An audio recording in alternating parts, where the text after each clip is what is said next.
Buenos días, jóvenes, ¿qué tal? ¿Cómo están? Vamos a empezar la última sesión del curso. Sí se ve en la diapositiva que estoy proyectando, ¿no? ¿Alguien que me pueda confirmar, por favor? Sí, ¿no? Sí se ve. Ya, entonces, muchas gracias por la confirmación. Entonces, empezamos una vez con este repaso. Vamos de frente con la pregunta número 1. Entonces, la pregunta número 1 dice lo siguiente.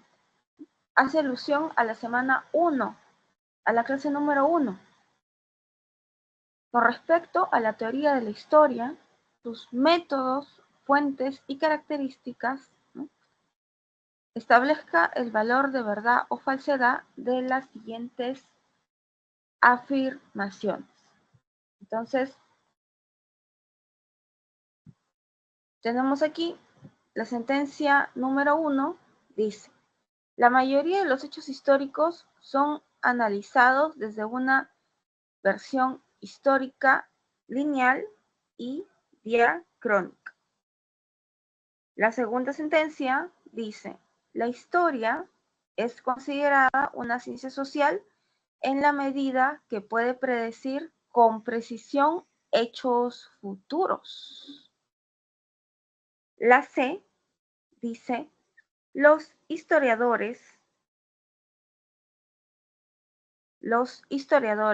usan fundamentalmente fuentes audiovisuales para reconstruir.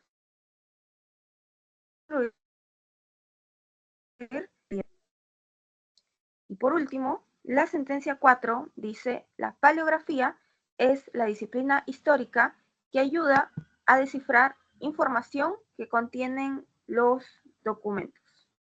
Entonces, ¿qué me dicen, jóvenes? ¿Cuál creen ustedes que es la alternativa correcta?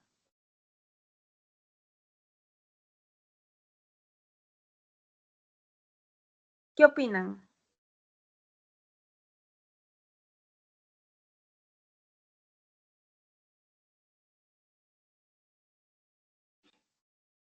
Excelente, muy bien, Brenda. Excelente, Brenda. Claro, muy bien. Excelente. La respuesta aquí es la B de beso, ¿ya? Ahora vamos a explicar ahorita por qué.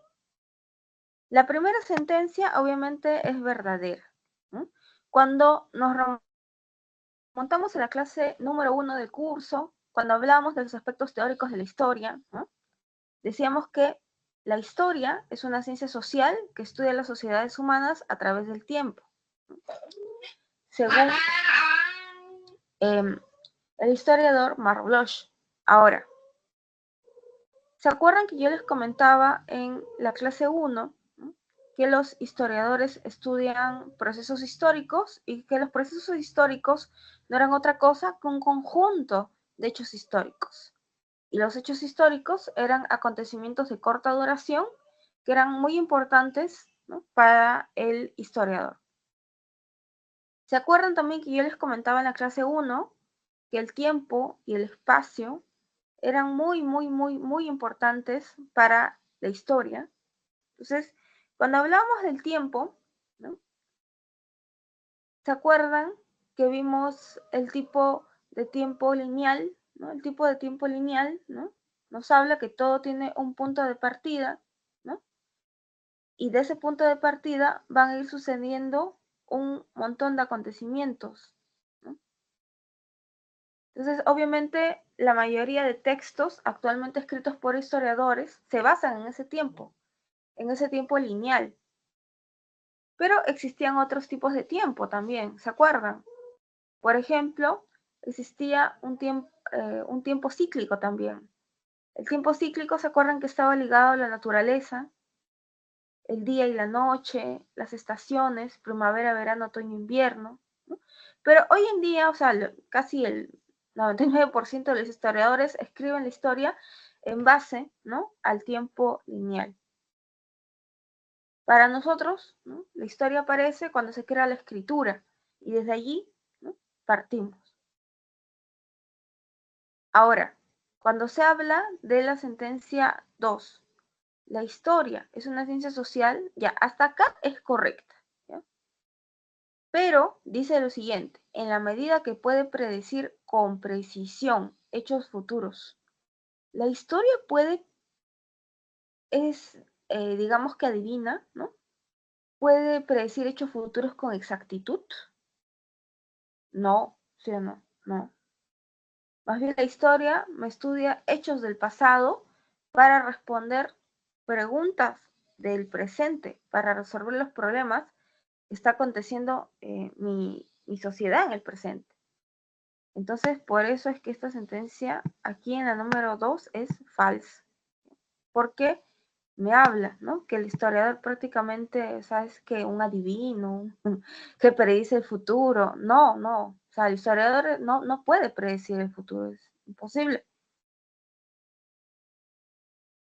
La sentencia 3. Los historiadores usan fundamentalmente fuentes audiovisuales para reconstruir el pasado medieval. En el medioevo existía, existían fuentes audiovisuales, existían fotografías, existían videos. Imposible, imposible. ¿Por qué? Porque en el caso de la fotografía, ¿no? Las primeras casas fotográficas, acá, al menos en el Perú, es la de los hermanos Curret. Los hermanos Curret ponen aquí su estudio a fines del siglo XIX. Entonces, digamos que contamos con fotografías desde fines del siglo XIX. Ahora, si ya hablamos de videos, o sea, los videos, ¿no? Aquí se empiezan a viralizar, digamos que en el siglo XX.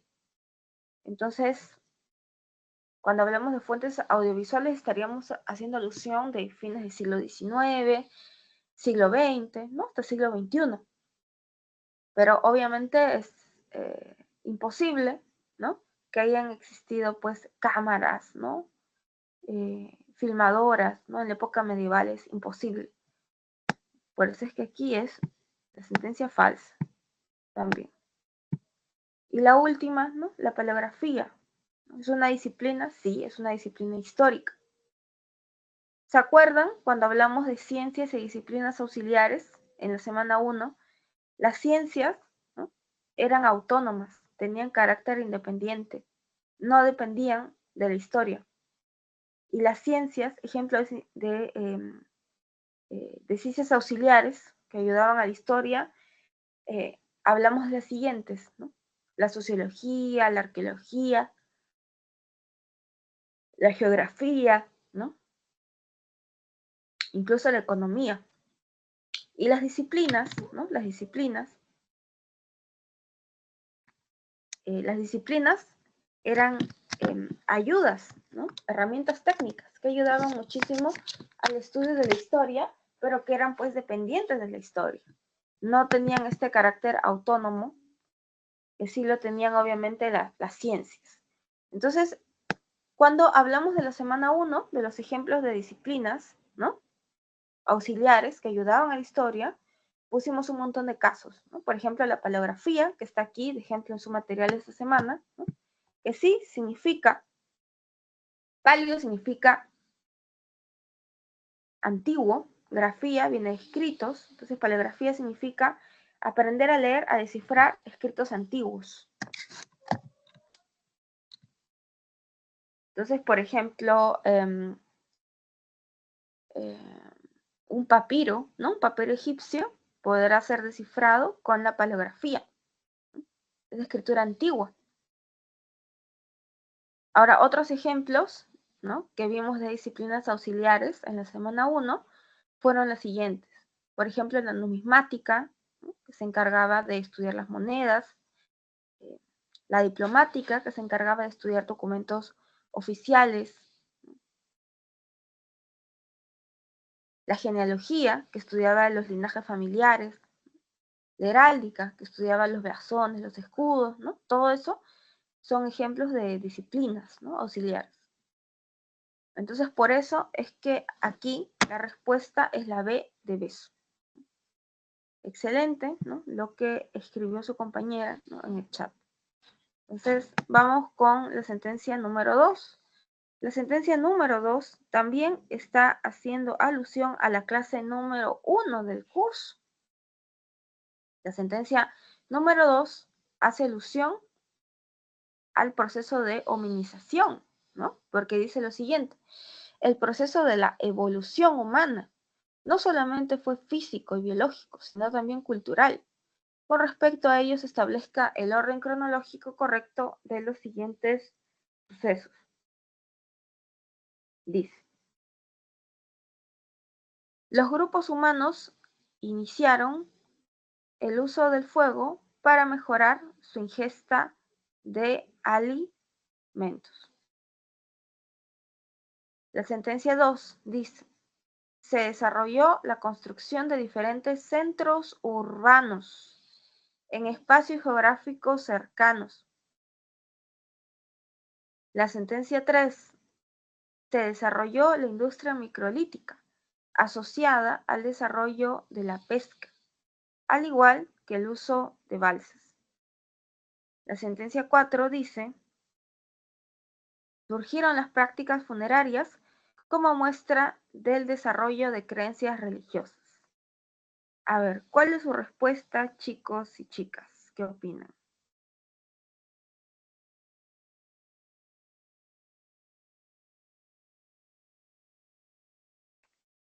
Ya, muy bien, excelente, muy bien. Brenda va respondiendo 2 preguntas correctamente, muy bien. No, la A no puede ser.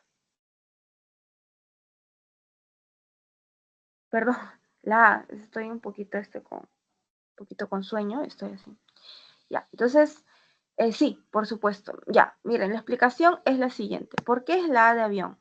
¿Por qué es la A de avión? O sea, cuando hablamos de la semana número 1, la semana número 1, ¿se acuerdan que hablamos de la edad de piedra, ¿no? Y la edad de los metales? Semana 1. Entonces, ¿se acuerdan que la edad de piedra se subdividía en paleolítico, mesolítico y neolítico?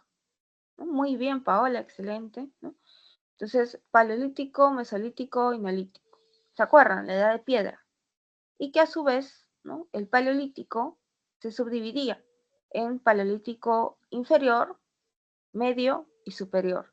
Ahora, acuérdense que lo más importante del paleolítico es que se produce el proceso de la hominización, que va a dar como producto final el surgimiento en nosotros, de los Homo sapiens sapiens. Entonces, si nos remontamos al paleolítico, ¿no? Por ejemplo, cuando dice la sentencia 1, ¿no? Los grupos humanos iniciaron el uso del fuego para mejorar su ingesta de alimento. Acá, cuando me hablan del uso del fuego, ¿quién usaba el fuego? ¿Se acuerdan? ¿Qué especie Homo usaba el fuego ya? Descubrió el fuego sin querer queriendo.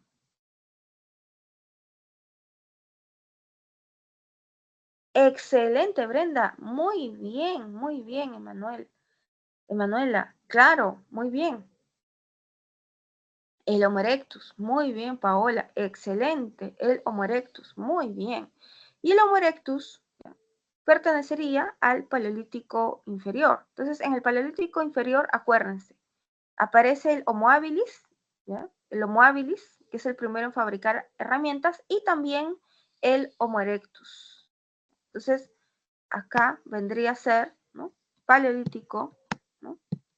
Inferior, ¿no? Paleolítico inferior, ¿no? Paleolítico inferior. Entonces, ahí aparece el Homo erectus, ¿no? Muy bien, la sentencia 1.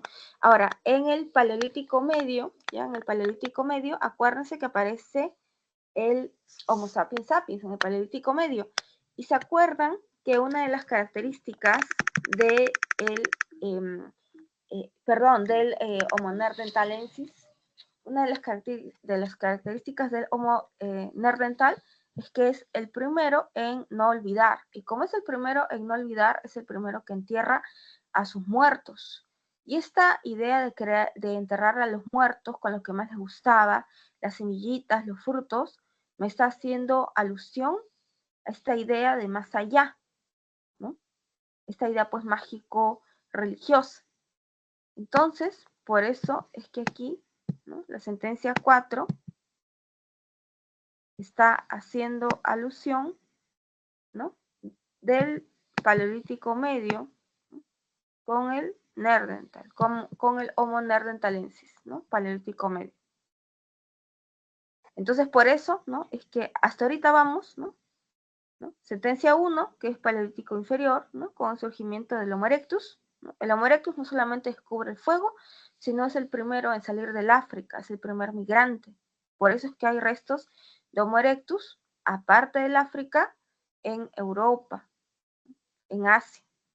Entonces, hasta ahorita vamos, ¿no?, sentencia 1 y sentencia 4, ¿no? Sentencia 4, Paleolítico Medio, porque en esta época aparece el Neandertal, ¿no?, que ya posee estas creencias mágico-religiosas, esta idea de religión. Ahora, se desarrolló la construcción de diferentes centros urbanos en espacios geográficos cercanos. ¿Se acuerdan cuando nosotros hablamos de la edad de los metales, ¿no? La edad de los metales se subdividía en cobre, bronce y hierro. Durante la edad de bronce, acuérdense que se va a dar una revolución urbana bastante importante, cuando empiezan a aparecer esta infinidad de centros urbanos por todos lados, ¿ya? Entonces, por eso es que está este concepto, ¿no?, cuando me hablan de centros urbanos, vendría a ser, pues, edad de los metales, edad de bronce, ¿no? Entonces, acá vendría a ser, ¿no?, edad de los metales, ¿no? Edad, uy, ¿qué hice? Uy, disculpen, mi gato ha movido las diapositivas, ¿no? No muevas. Ya, entonces acá vendría a ser edad de los, ¿no?, metales, ¿no?, edad de bronce, ¿no?, esta revolución urbana, ¿no?, donde empiezan a aparecer un montón de centros urbanos. Y acá, la sentencia 3 dice, se desarrolló la industria microlítica, ¿no? Basta que les digan, no, engreído, ven, hijo, ven, engreído. A ver, ya, entonces, cuando les hablan de microlitos, ¿no?, cuando les hablan de microlitos, de piedras chiquitas, ¿no?, ¿se acuerdan que dentro de la edad de piedra, ¿no?, o sea, que se subdividía en paleolítico, mesolítico y neolítico, el mesolítico, ¿ya?, el mesolítico era una edad de tránsito, ¿no?, una época de tránsito en donde poco a poco todo empieza a mejorar. Se da el inicio del Holoceno, el inicio del clima cálido, ¿no? Y también se continúa con una economía depredadora, pero también se daban los inicios de la horticultura. Entonces, para mejorar la pesca durante la edad mesolítica es que se crean los microlitos, que eran piedras chiquitas, pequeñitas, ¿no?, que tenían como finalidad pescar mejor. Entonces, de frente, si les hablan de microlitos, ¿no?, que se usaban para la pesca, piedras chiquitas, es que están haciendo alusión al mesolítico, ¿no?, al mesolítico, ¿no?, al mesolítico. Entonces, si lo ordenan todo, ¿no?, lo más antiguo vendría a ser la 1, ¿no?, Paleolítico Inferior, Homo erectus, ¿no? De ahí sería la 4, ¿no?, que es Paleolítico Medio, ¿no?, con el Neandertal, que es el primero en tener esta idea de religión, esta idea mágico-religiosa. De allí, ¿no?, llegamos al Mesolítico con los microlitos, ¿no? Y por último, ya en la edad de los metales, ¿no?, tenemos esta infinidad de centros urbanos que empiezan a aparecer en el bronce. Entonces, así ordenándolo, ¿no?, sale la letra A de avión, ¿no? Excelente, ¿no? Sus compañeros han respondido, sus compañeras, ¿no?, han respondido muy bien esta alternativa. Muy bien. Entonces, ahora sí, avanzamos con la siguiente pregunta. Entonces, miren, o sea, si se dan cuenta, este repaso nos está remontando a las primeras semanas de curso. Ahorita, ¿no?, nos están hablando de la semana número 2 del curso, ¿no? ¿Se acuerdan que la semana número 2 del curso vimos teorías de poblamiento americano, ¿no? Las teorías que existen acerca de cómo el hombre llega a América. Después hablamos de la clasificación del Perú prehispánico, ¿no? ¿Se acuerdan? Vimos una tablita de periodificación del Perú prehispánico en la semana 2, ¿no? Y también hablamos en la semana 2 del curso de el lítico, ¿no? Y el arcaico, que a su vez se subdividía en el arcaico inferior y el arcaico superior. Y al final de esa clase, ¿se acuerdan que nosotros cerramos hablando de las teorías que daban origen a la civilización en los Andes, ¿no?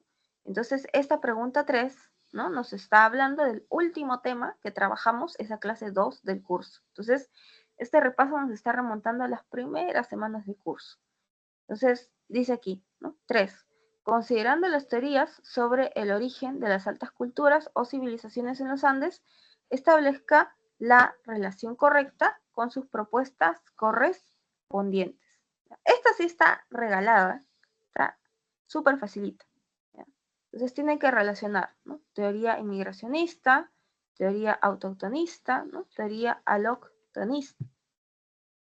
Por aquí sus compañeras ya están dando las claves, ¿no? A ver, ¿no? Con las siguientes letras, ¿no? A, el Ecuador es considerado el punto de irradiación cultural para el norte y sur de América, ¿no? B, arribo de los mayas a la costa peruana por vía marítima, dando origen a Proto-Chimú y Proto-Nazca. C, Chavín fue la cultura matriz de la civilización andina y sus antecedentes se hallan en la Amazonía. Entonces, esa pregunta está regalada. ¿Quién hablaba pues de Chavín, ¿no? Que era la cultura madre, la cultura matriz? ¿Se acuerdan? El arqueólogo, ¿no? Julio C. Tello, ¿no? Entonces, para Julio C. Tello, ¿no? Para Julio C. Tello, Chavín era la cultura madre, pues, de todo, ¿no? La cultura madre de todo. Y los orígenes de Chavín estarían ¿en dónde? En una tribu amazónica llamada los Arawaks. Entonces, Chavín es la cultura matriz y de ahí salen el resto de culturas, según el arqueólogo Julio C. Tello. Entonces, acá, por ejemplo, lo más fácil, ¿no? Autoctonista, ¿no? Que es la propuesta que plantea Julio C. Tello con Chavín, ¿no? Al toque, ¿no? Eso sería como que lo más fácil. La teoría inmigracionista, acuérdense, fue propuesta por Max Zule, ¿no? Y Max Zule, ¿no? Max Zule nos va a plantear en los años 20 lo siguiente, ¿no? De que nosotros, ¿no? Las culturas andinas tienen sus orígenes en los mayas y que los mayas habrían llegado en balsas, ¿no? Hasta aquí, hasta las costas de lo que hoy vendría a ser pues el Perú. Y cuando desembarcan en las costas peruanas, ¿no? Habrían dado origen, ¿no? A las culturas Proto-Chimú y Proto-Nazca. Y que Proto-Chimú y Proto-Nazca ya vendrían a ser el origen del resto de las culturas, ¿no? Eso es lo que plantea Max Uhle en los años 20, pero 10 años después Tello, ¿no? Lo refuta, le contesta y plantea su teoría autoctonista, que nosotros no descendemos de afuera, sino de aquí mismo, del Perú. Y por último, ¿se acuerdan que nosotros hablamos de Federico Kasmandoik, que en los años 60 planteó la teoría aloctonista? Que la teoría aloctonista nos decía, ¿no? De que Federico Kasmandoik había encontrado una cerámica en Valdivia, en Ecuador, que vendría a ser la más antigua de toda América del Sur, ¿no? Y por ende habría sido pues el origen del resto de culturas, ¿no? En América. Entonces, si ordenamos todo, ¿no? La 1 sería la B de beso, ¿no? La sentencia 2 sería C de casa y la sentencia 3 sería A de avión, ¿no? Entonces, por eso es que la 3 sería la B de beso, como han colocado aquí sus compañeras en el chat, ¿no? Excelente, muy bien Paola, muy bien Brenda, muy bien Ana, ¿no? Muy bien, ya, excelente. Ahora vamos con la sentencia 4. Entonces, en la sentencia 4, ¿no? Se nos dice lo siguiente, ¿no? La sentencia 4 nos dice lo siguiente. Dice,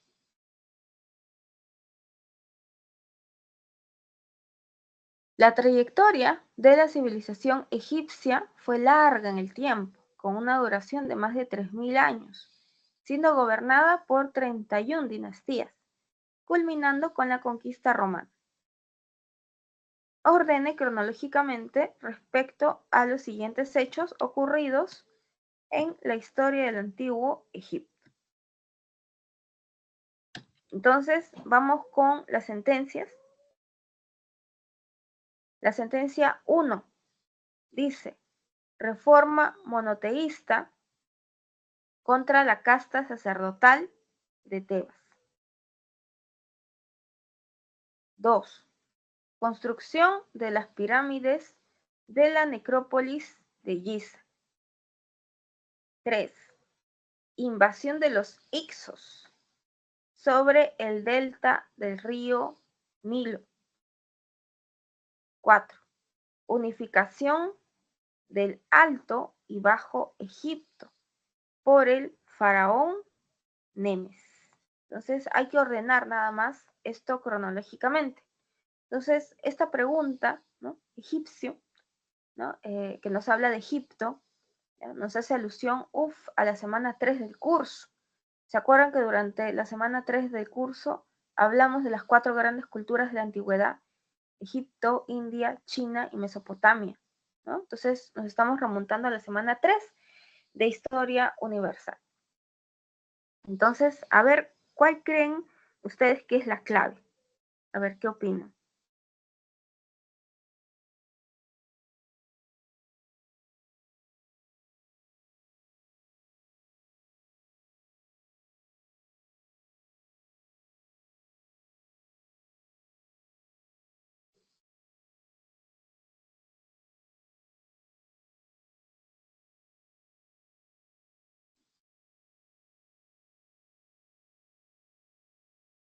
¿Nada?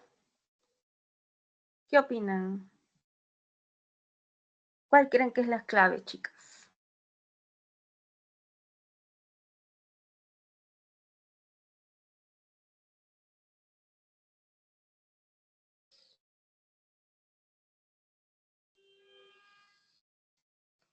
Excelente, muy bien, excelente, muy bien, muy bien, muy bien, ya acá ya están dando las claves, ¿no? Excelente, excelente, muy bien, muy bien. Muy bien, Emanuel, muy bien, Kate, muy bien, Brenda, muy bien, Ana. Entonces, ya que ahorita tenemos tiempo en este repaso, vamos a pasar a explicar, ¿no? Por qué sale la letra A. Entonces, ¿por qué sale la A? Muy bien. Entonces, miren, primero, ¿no? ¿se acuerdan que al inicio de los tiempos, Egipto estaba conformado por un montón de nomos, de provincias independientes que se mataban entre sí por el poder? Entonces, estos nomos eran gobernadas por el nomarca. Entonces, y estos nomos atravesaban el Alto y el Bajo Egipto, hasta que, hasta que va a llegar Nemes o Narmer, conocido también con el nombre de el, el Rey Escorpión de la película, ¿se acuerdan? ¿Han visto la película Rey Escorpión? Nemes, Narmer o Rey Escorpión es el primero que te unifica todos esos nomos, te unifica todas esas provincias que se mataban peleándose entre sí, te unifica todas las provincias del Alto y del Bajo Egipto. Entonces, lo primero que sucede es la unificación, ¿ya? Por eso es que a Nemes Narmer, ¿no? Rey Escorpión, se le conoce como el primer faraón, porque es el primero que centraliza el poder en su persona, que unifica todo Egipto. Entonces, por eso es que lo primero que sucede en la historia de Egipto es eso, la unificación. Por eso es que primero, ¿no? Iría la sentencia 4, lo más antiguo, ¿no? Que sucede. Ahora, después, ¿se acuerdan que en la edad antigua, ¿no? En la época antigua o menfítica, los faraones de esa época empiezan a hacer grandes construcciones, grandes monumentos que perduren hasta el fin de los tiempos? ¿Se acuerdan? Eso era una característica de la edad antigua. Cómo los faraones demuestran su poder, ¿no? Creando imágenes imponentes, obras que duren, según ellos, hasta el fin de los tiempos. Y por eso es que los faraones empiezan a construir las pirámides de Egipto. Entonces, ¿se acuerdan que en esta época, ¿no?, antigua menfítica, primero se llega a construir la pirámide trunca, ¿no?, ¿ya?, de Sócer, ¿no?, que la hace por su arquitecto Imhotep. La pirámide trunca de Sócer no era otra cosa que una mastaba sobre otra mastaba sobre otra mastaba, ¿se acuerdan? Y que luego, ¿ya?, en los tiempos, pues, de Keops, ¿no?, es que ya se manda a construir el complejo arquitectónico de Gizeh, las tres pirámides de Keops, Kefren y Miserinos,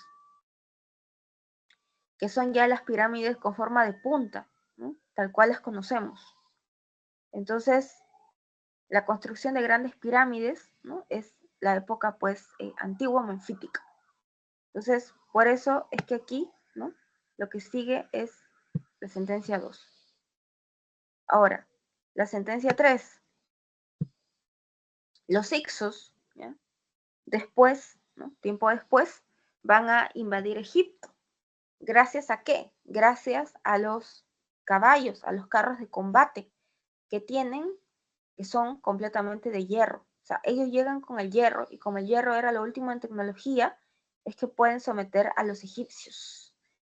Los Hicsos empiezan a invadir Egipto por el delta. Ellos aprovechan de la geografía, de la desembocadura en forma de delta para entrar por allí a Egipto. Y los Hicsos, acuérdense, se quedan en Egipto 150 años, incluso empiezan a cobrar tributo a los egipcios. Ahora, por último, en la época del Imperio Neotebano, es que aparecen los faraones más populares, más conocidos, por así decirlo, ¿no?, y que en la época, pues, del Imperio Neotebano, ¿no?, vamos a tener, pues, a Akenatón o Amenofis IV. Y Akenatón o Amenofis IV es conocido como el primer gobernante que trata de imponer en el mundo una reforma religiosa de carácter monoteísta. Es el primero. Entonces, esto, ¿no?, lo hace Amenofis IV o Akenatón con la finalidad de quitarle la viada, quitarle el poder a los sacerdotes de Amón en Tebas. ¿Por qué? Porque el dios Amón era uno de los más populares entre los egipcios. Entonces, los egipcios daban muchos tributos porque adoraban a Amón, le encantaba el dios Amón, y por ende, estos sacerdotes del culto al dios Amón en Tebas se estaban convirtiendo en un peligro para el poder del faraón. Y por eso, para quitarles el poder, es que Amenofis IV impone el monoteísmo en Egipto con Atón. Incluso se cambia el nombre, ¿no?, Akenatón, el que le rinde culto al dios Atón.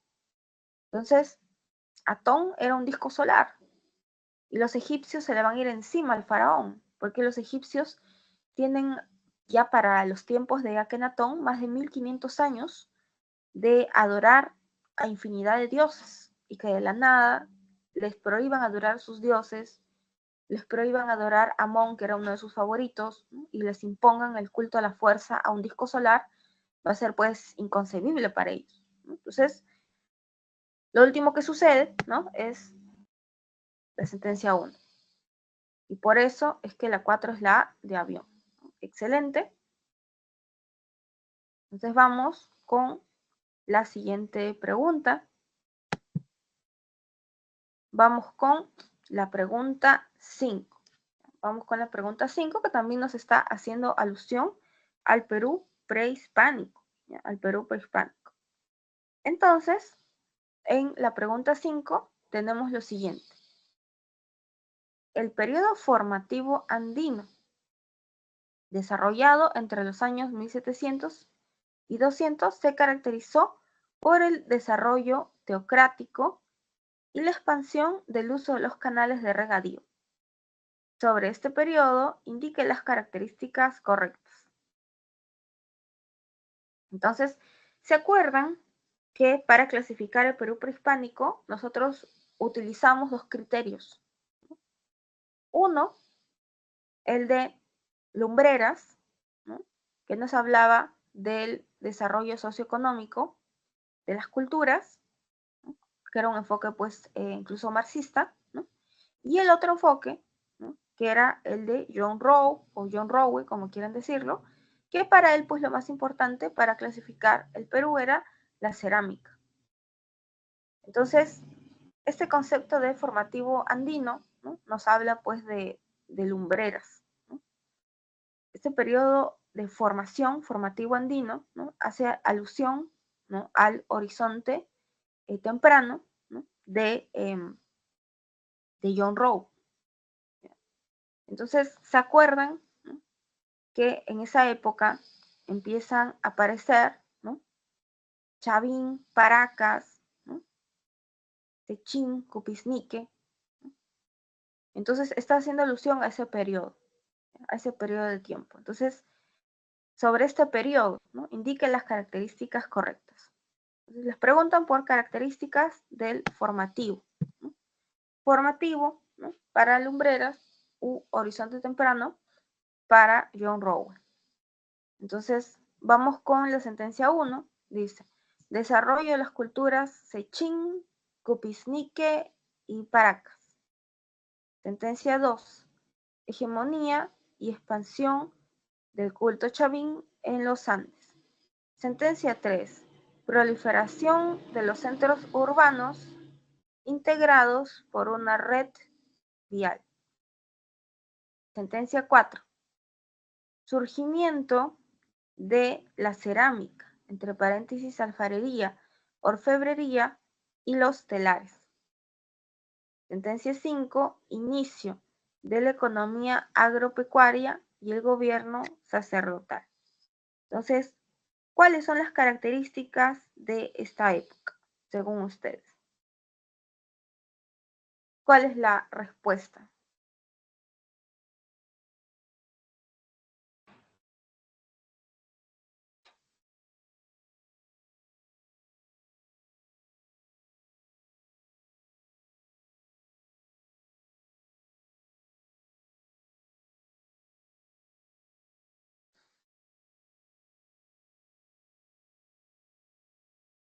Excelente, muy bien, muy bien. Muy bien, Emanuel, muy bien, Alexandra, muy bien, Kate, muy bien, Ana, ¿no? Muy bien. La respuesta es la B de beso, excelente. Muy bien. Entonces, ¿por qué es la B de beso? ¿No? Dice, 1. Desarrollo de las culturas Sechín, Cupisnique, Paracas y Chavín.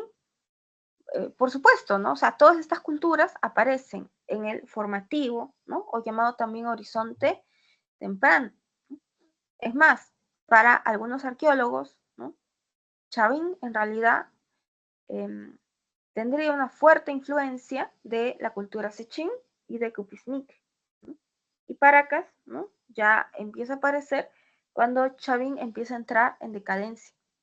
Entonces, sí, claro, o sea, la sentencia 1 es correcta, muy bien. La sentencia 2 dice hegemonía y expansión del culto chavín en los Andes, por supuesto, ¿no? Acuérdense, los chavín llegan a ser una pancultura en esta época, una cultura que abarca todos los Andes en esta época. Y los chavín crecen gracias al prestigio de su oráculo.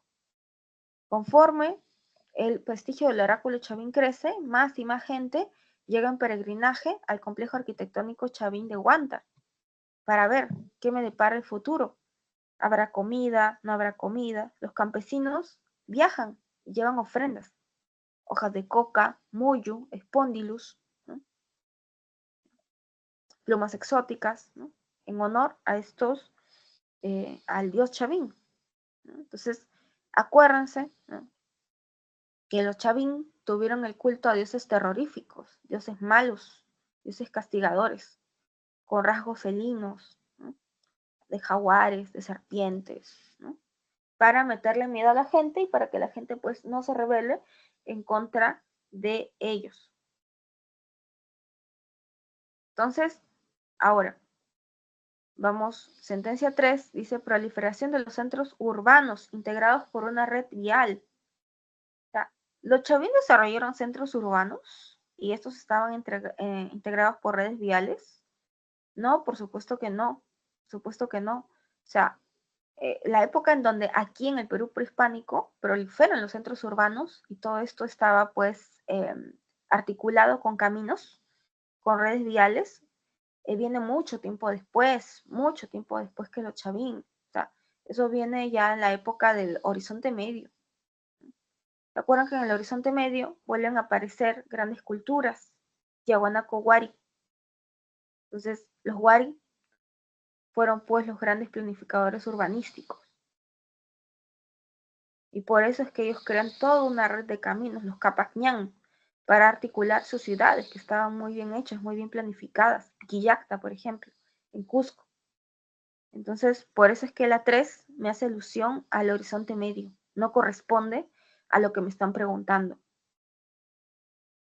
Ahora, la 4, surgimiento de la cerámica. Claro, en las primeras semanas de curso, ¿se acuerdan que yo les decía que en el horizonte temprano, ¿no?, llamado también primer horizonte, es que aparece la cerámica cuando se descubren los hornos?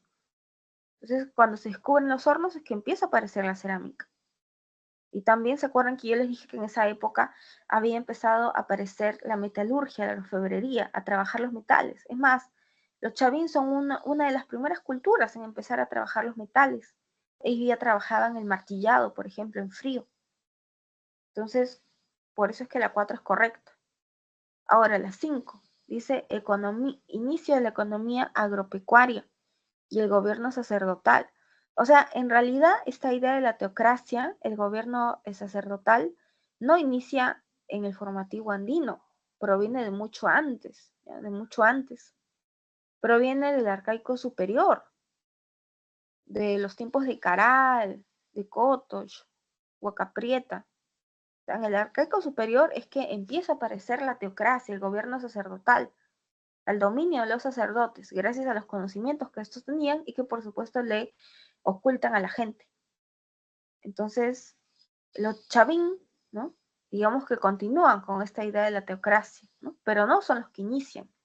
Y acá en la 5 dice el inicio, ¿no? O sea, basta una sola palabrita, ¿no?, para que ya pierda, ¿no?, el sentido de lo que te preguntan. Por eso es que la 5 es B de beso. Entonces, vamos con la siguiente pregunta. Esta pregunta también está sencillita, súper fácil.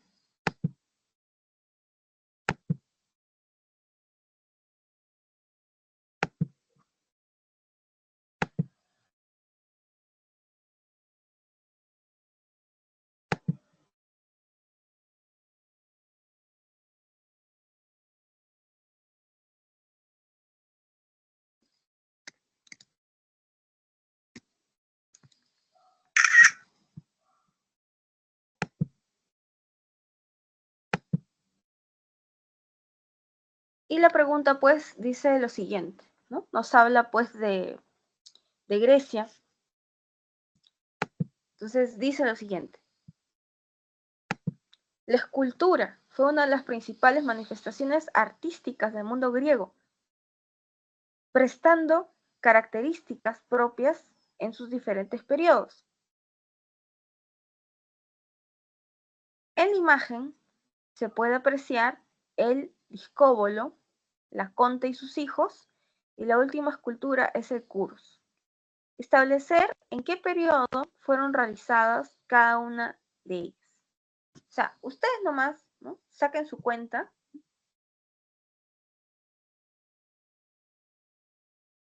¿ya? O sea, por la forma, ¿ya? Por la forma de las imágenes. ¿Ustedes qué podrían deducir?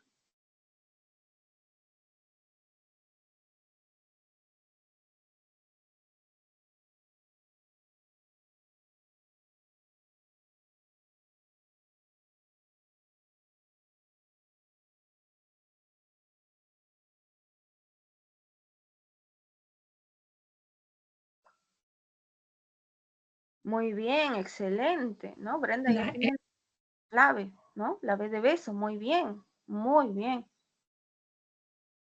muy bien. Entonces, ¿por qué la respuesta es la B de beso? O sea, miren, o sea, mirando nomás, o sea, pueden deducir, ¿ya? O sea, sin necesidad deduciendo nomás sale todo. Miren, o sea, acá les hablan del discóbolo. El discóbolo en la época de la Grecia clásica, ¿ya? O sea, vamos a tener, ¿no? A Fidias, ¿no? A Mirón, ¿no? Que van a ser grandes escultores en esta época clásica, ¿no? Entonces, en la época clásica predomina ya las figuras pues armónicas, simétricas, proporcionales, así era la escultura en la Grecia clásica. Y el discóbolo muestra esas características. La armonía, la simetría, la belleza, lo proporcional, lo racional. ¿Ya? En cambio, la siguiente figura, si se dan cuenta, está recontra recargada, recontra ornamentada. Miren, o sea, es recontra recargada. Entonces, ¿se acuerdan que yo les comentaba, ¿no? Que en la época helenística, o llamado también helenismo, hay una fusión cultural entre Oriente y Occidente? O sea, la cultura de Occidente griega se mezcla con el lujo, la aparatosidad, lo recargado de la cultura de Oriente. Entonces, por eso es que esto se va a ver plasmado incluso en el arte. O sea, en el arte todo se empieza a recargar, ¿ya? ¿Ya? Se recarga mucho, mucho. Entonces, esta imagen, ¿no? La Conte y sus hijos hacen alusión a esto. Y por último, ¿ya? Acá por defecto, aquí correspondería el periodo arcaico. ¿Por qué? Porque durante la época arcaica, acuérdense, el periodo arcaico es un periodo formativo para los griegos, porque se empiezan a formar, a gestar las primeras polis. Y también el periodo arcaico es una época en donde se producen las colonizaciones. Entonces, con las colonizaciones, los griegos se expanden, y cuando estos se expanden, es que van a tener contacto con otros pueblos, con los etruscos, con los egipcios. Y de este contacto, por ejemplo, que van a tener los griegos en el arcaico con los egipcios, es que se van a escopiar las esculturas. Por eso es que, como pueden apreciar en esta escultura del Kuros, ¿no? La escultura es rígida, es de un joven, ¿no? Rígido. ¿Por qué? Porque en Egipto tienen la costumbre de emplear esta rigidez, incluso en la pintura. La pintura egipcia es bastante rígida, si se dan cuenta, es bien dura, bien rígida. Entonces, esta influencia de los egipcios se aprecia en el periodo arcaico de los griegos. Es un joven, ¿no? Pero está sumamente rígido. Entonces, por eso es que por descarte, ¿no? Sería acá la B de beso.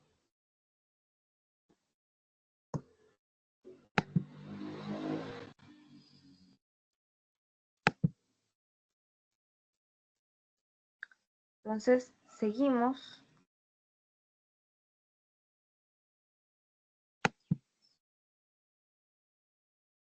Ya. Entonces, vamos con la pregunta número 7. Dice así: de manera empírica, podemos decir que en la sociedad inca la reciprocidad caracterizaba la vida económica en el nivel de las comunidades rurales, mientras que la redistribución era manejada por la organización estatal, cuyo centro coordinador era encarnado por el inca. Pero la redistribución no se opone a la reciprocidad. Por el contrario, se inscribe como su prolongación y funda sobre ella su ideología.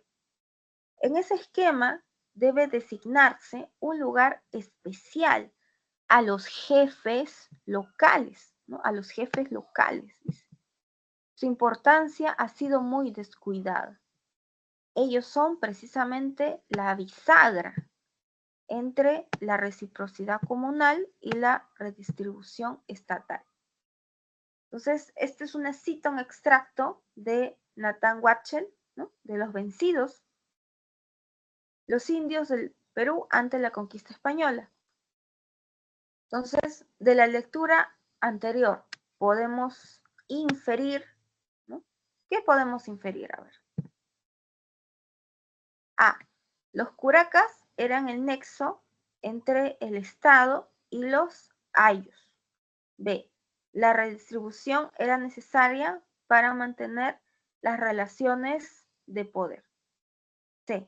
El Zapa Inca era el hombre más rico de su tiempo gracias a este sistema. D. La reciprocidad solo se practicaba en el mundo andino. E. Los criterios de reciprocidad y redistribución no existían en los incas.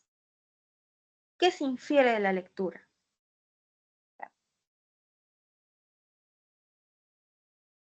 Están haciendo alusión a los jefes locales, ¿no? Y dicen que eran una bisagra. ¿De quiénes me están hablando?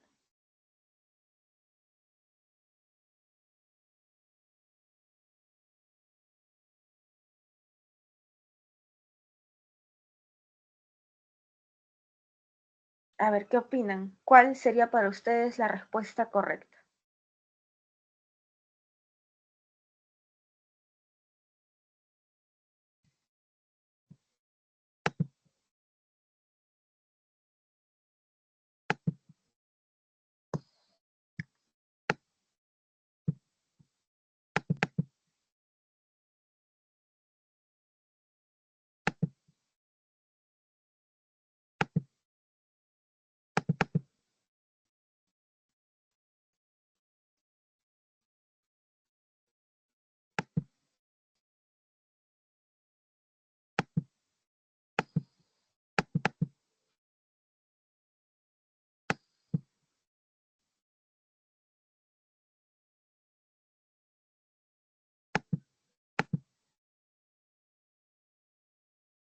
Está sencillita.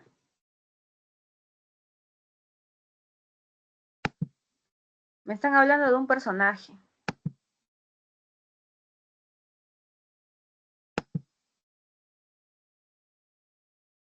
Excelente, muy bien, Brenda, muy bien, claro. O sea, jefes locales. ¿Quiénes eran los jefes locales? Los curacas, pues. Claro, muy bien, Ana, muy bien, Kate. Excelente, chicas, muy bien. Claro. O sea, los curacas, ¿no?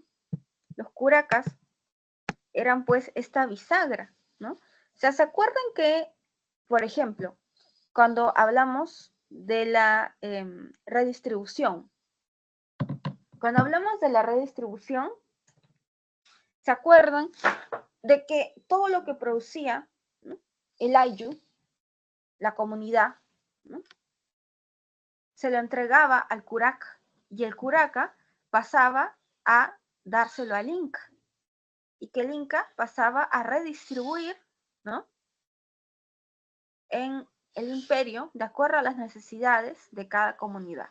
Supongamos nosotros entregamos 1000 kilos de papas, ¿no?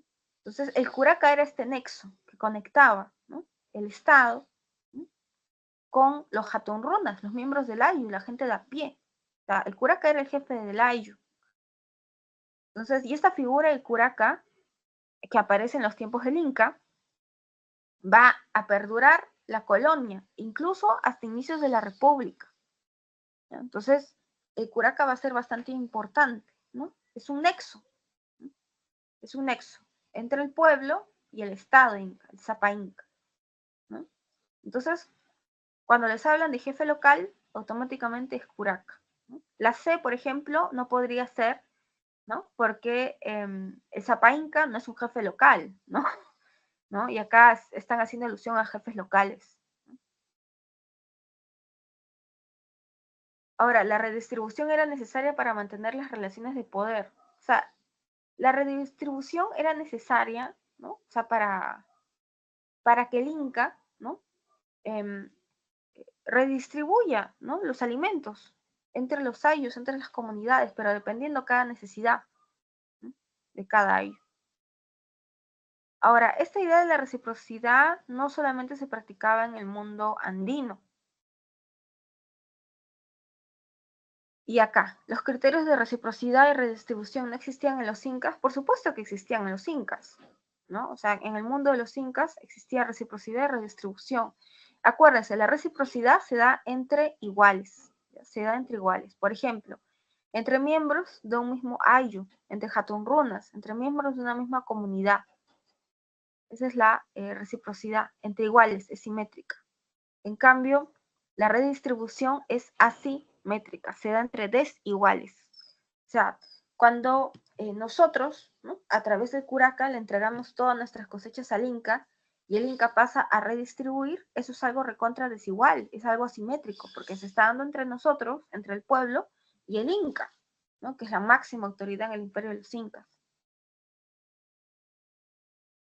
Entonces, les recomiendo que repasen bastante Perú prehispánico, ¿no? Sistema de clasificación de Perú prehispánico, ¿ya? Porque hay varias preguntas, ¿no?, que siempre, ¿no?, aparecen por allí, ¿no?, para tratar de confundirlos, ¿no? Y ahora sí vamos con la siguiente pregunta. Entonces, la siguiente pregunta dice, entre los siglos III y V, el Imperio Romano de Occidente se encontraba en constantes guerras entre sus generales por la captura del poder político. Esto fue aprovechado por los bárbaros germanos, quienes fueron invadiendo el imperio, primero de manera pacífica y después de manera violenta. Como resultado, se fue produciendo la interrelación de diversas tribus con el pueblo romano.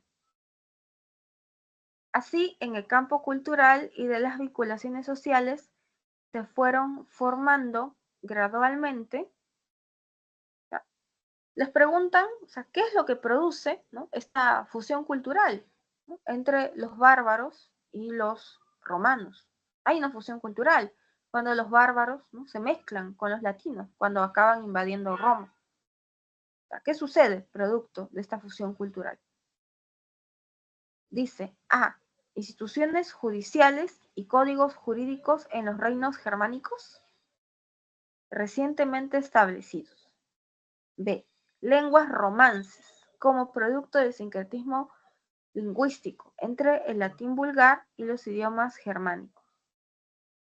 C, relaciones igualitarias entre las poblaciones romanas y las invasoras bárbaras.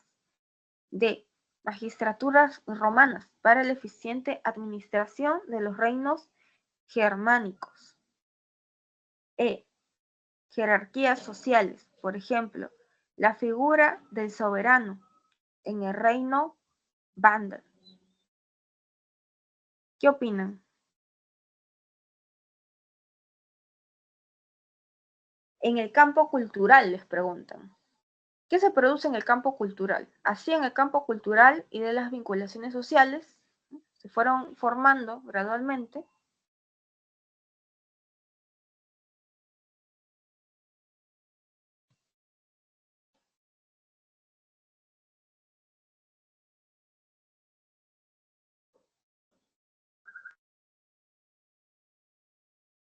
Excelente, muy bien, Paola. Muy bien, muy bien. Claro, excelente, excelente, muy bien, claro. Facilito, ¿no? O sea, en el ámbito cultural, ¿no? O sea, cuando los germanos, ¿no?, invaden a los romanos, o sea, hay una fusión cultural que en realidad se da en todos los aspectos, ¿no? O sea, por ejemplo, los bárbaros se cristianizan, se vuelven cristianos. El primer reino bárbaro en convertirse al cristianismo va a ser el reino franco. También se da la asimilación, ¿no?, el surgimiento de estas lenguas romances. ¿Por qué? Porque cada uno de estos dialectos, ¿no?, que hablaban los pueblos germánicos se mezclan con el latín que hablaban los romanos. Entonces, producto de esto es que surgen estas lenguas romances.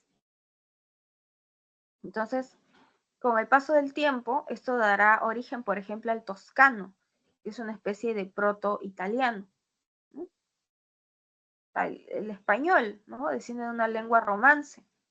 ¿no? O sea, y esto es producto de esta fusión cultural. Entonces, como les preguntan por cultura, ¿no? En el campo cultural, la B, ¿no? Es la que obviamente calzaría perfecto, ¿no? Ahora, instituciones judiciales y códigos jurídicos. No, ¿ya? No, porque les están preguntando por el aspecto cultural. Relaciones igualitarias entre romanos y bárbaros. Eso es imposible. Si los romanos veían por encima del hombro a los bárbaros. O sea, para los romanos, cualquier persona que vivía fuera de las fronteras de las limes eran llamados bárbaros, porque según los romanos no poseían el mismo grado de cultura, de refinamiento que ellos sí tenían. No vivían en grandes ciudades cosmopolitas, ¿no? Como ellos sí vivían. Entonces, olvídense hablar de igualdad entre romanos y bárbaros. O sea, las relaciones entre estos eran recontra desiguales. A pesar que los bárbaros admiraban más bien mucho a los romanos, ¿no? Y quieren asimilar su cultura más bien. Entonces, en el campo cultural, ¿no? Se formaron magistraturas romanas. Olvídense, las magistraturas romanas existían desde mucho antes que la decadencia de Roma, desde mucho antes. O sea, las magistraturas romanas existen, uff, desde los tiempos, o sea, las magistraturas romanas tuvieron su apogeo en la época de la República Romana, o sea, muchísimo antes, ¿no? Ya que los germanos pues acaben conquistando a los, o invadiendo a los romanos. Entonces, no, o sea, las magistraturas ya existían, llevaban cientos de años ya existiendo. Se formaron jerarquías sociales, por ejemplo, la figura de soberano en el reino vándalo, o sea, las jerarquías sociales ya existían, ¿no? Entonces, no, digamos que no es producto de esta fusión cultural, ¿no? Entonces, la que calza perfecto es la letra B.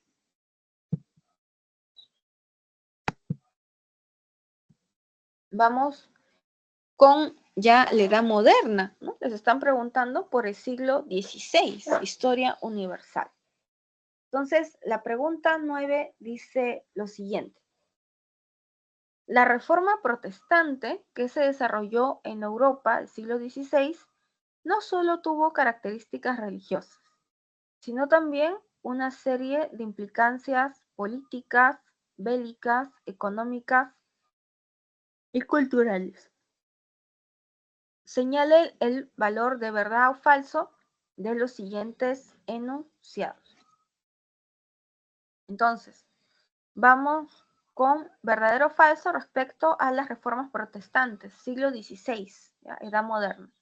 Entonces dice, sentencia 1, dice, después de una larga guerra interna, el emperador Carlos V estableció que cada príncipe elector mantenía su soberanía política y religiosa. La sentencia 2. Para Calvino, aquellos individuos que poseían una fe intensa, eran austeros, tenían éxito en los negocios, estaban predestinados a la salvación. 3. Con el acta de supremacía nació la Iglesia anglicana y sus seguidores fueron conocidos como puritanos en Inglaterra y Escocia. 4. La venta de indulgencias por parte de la Iglesia Católica se estableció para financiar la implementación del Tribunal del Santo Oficio de la Inquisición. ¿Cuál es la respuesta, chicas y chicos? ¿Qué opinan?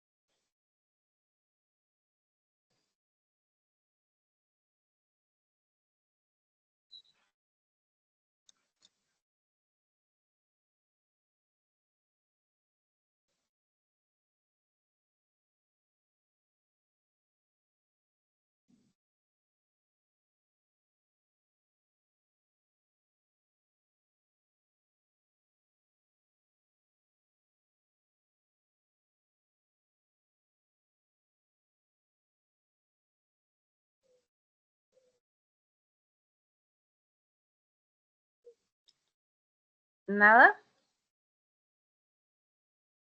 Tengan cuidado con el juego de palabras, ¿eh? Ahí hay bastante juego de palabras como para confundirlos.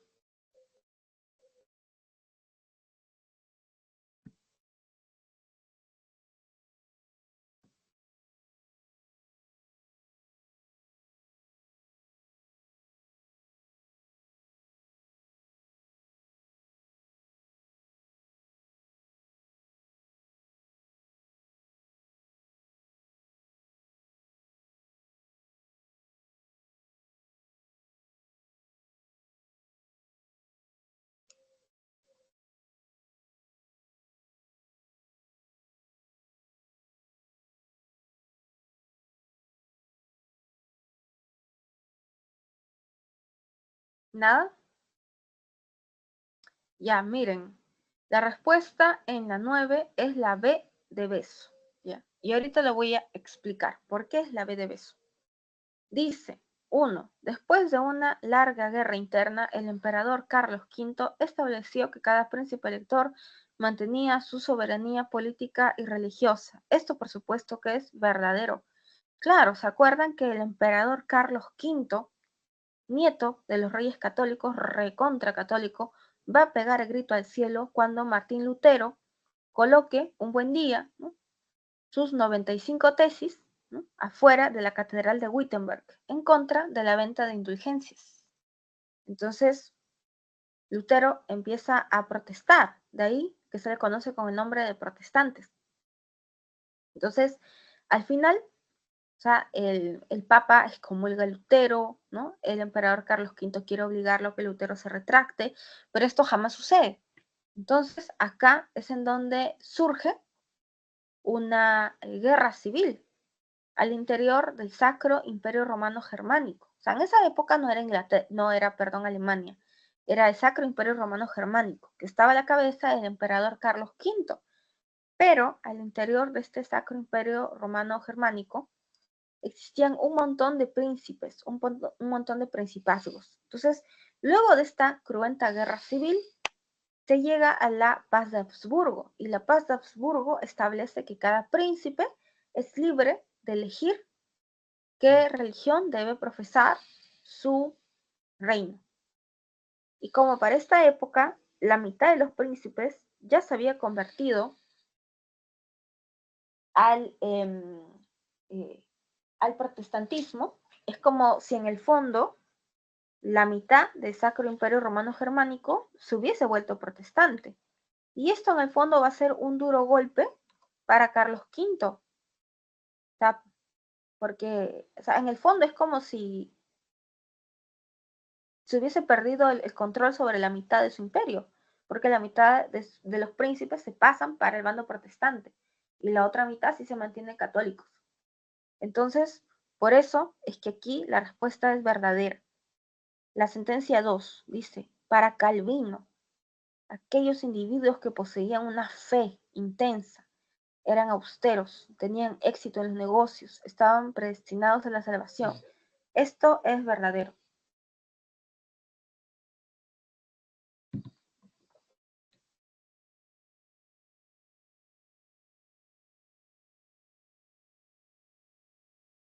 ¿Por qué es verdadero? Porque, acuérdense, o sea, ¿se acuerdan que yo les había dicho que Calvino era igualito que Lutero? Igualito, igualito. Solamente que Calvino le iban a agregar esta idea de la predestinación. Según Juan Calvino, hay gente que ha nacido para ser salvada y otra que ha nacido para ser condenada. Tu futuro está escrito, solamente te queda tener fe, ¿ya? Tener una profunda fe. Entonces, para los protestantes, ¿dónde estaba tu fuente de fe? ¿Dónde ibas a encontrar esa fe? Leyendo la Biblia, interpretando la Biblia a tu manera. O sea, los calvinistas, los protestantes en general, van a condenar el usuro. O sea, los usureros. Los usureros son esa gente que, por ejemplo, presta plata con un montón de intereses, ¿no? Entonces, más bien, ellos creen que hay que llevar una vida austera, modesta, ¿no? Y de esa manera alcanzar pues la salvación. Por eso es que acá la sentencia 2 es verdadera. Ahora, la sentencia 3. Con el acta de supremacía nació la iglesia anglicana. Hasta aquí está bien, hasta aquí es correcta, pero dice lo siguiente: y sus seguidores fueron conocidos como puritanos en Inglaterra y Escocia. No, o sea, cuando nace el anglicanismo, ¿no? O sea, nace la iglesia anglicana y los seguidores van a ser anglicanos, ¿no? O sea, todavía no se los va a conocer como puritanos.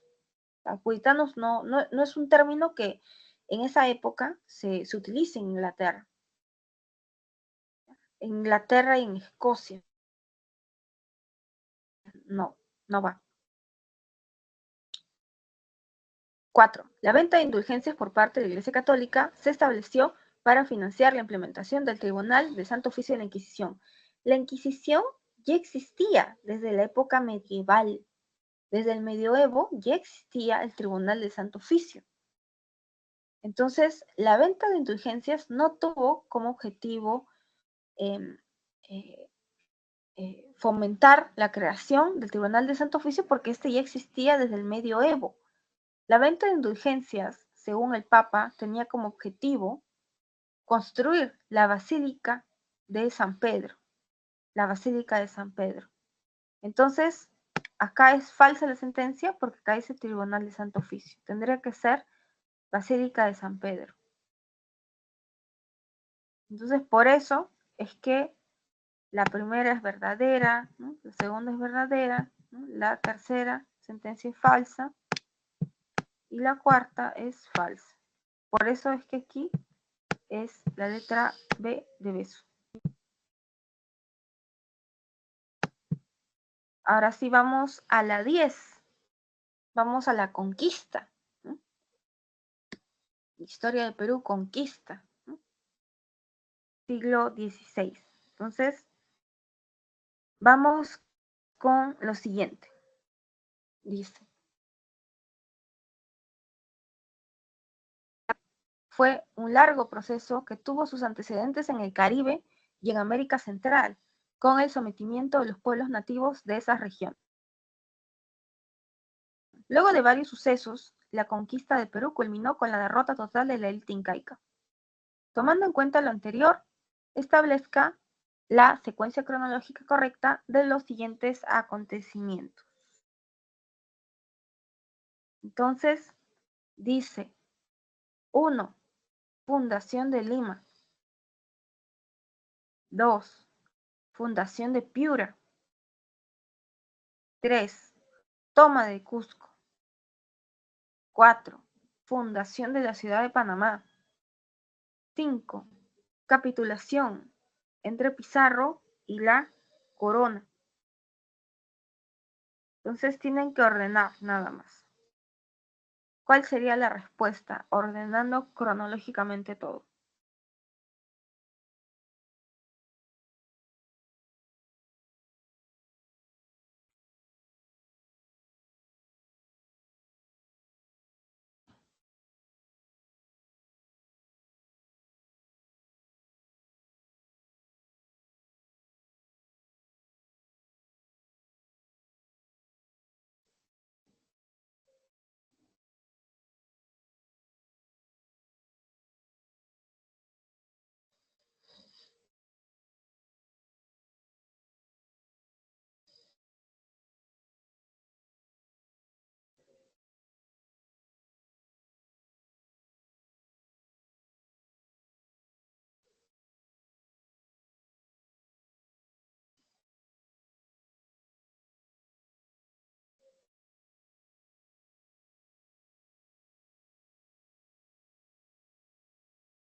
¿Qué opinan?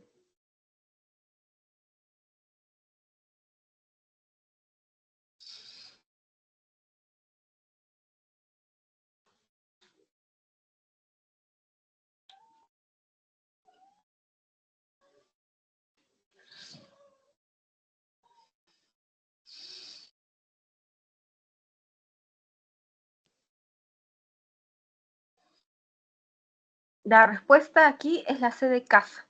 ¿Ya? Entonces la respuesta aquí es la C de casita. ¿Por qué es la C de casa?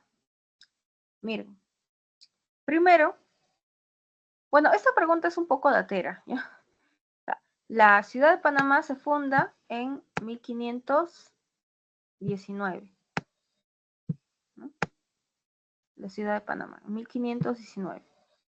Entonces Panamá va a ser clave porque se va a convertir en el centro de operaciones de las conquistas, debido a su posición recontraestratégica, ¿no? O sea, si las cosas salen mal para los españoles, agarran un barco, cruzan el Atlántico y regresan sanos y salvos a España. Entonces, al norte, ¿no?, de Panamá está el Imperio Azteca, al sur está el Imperio de los Incas. Entonces, Panamá es clave, es recontraestratégico. Es más, las milicias indianas se forman, se instruyen en Panamá. Entonces, lo más antiguo que se funda es esta ciudad. Ahora, es más, o sea, los españoles, ¿no?, cuando empiezan a hacer sus guerras indianas, o sea, Pizarro ya tenía como 30 años participando de estas guerras indianas, antes de conquistar el imperio de los incas. O sea, ya tenía años en guerras contra los indios. Entonces no era ningún neófito.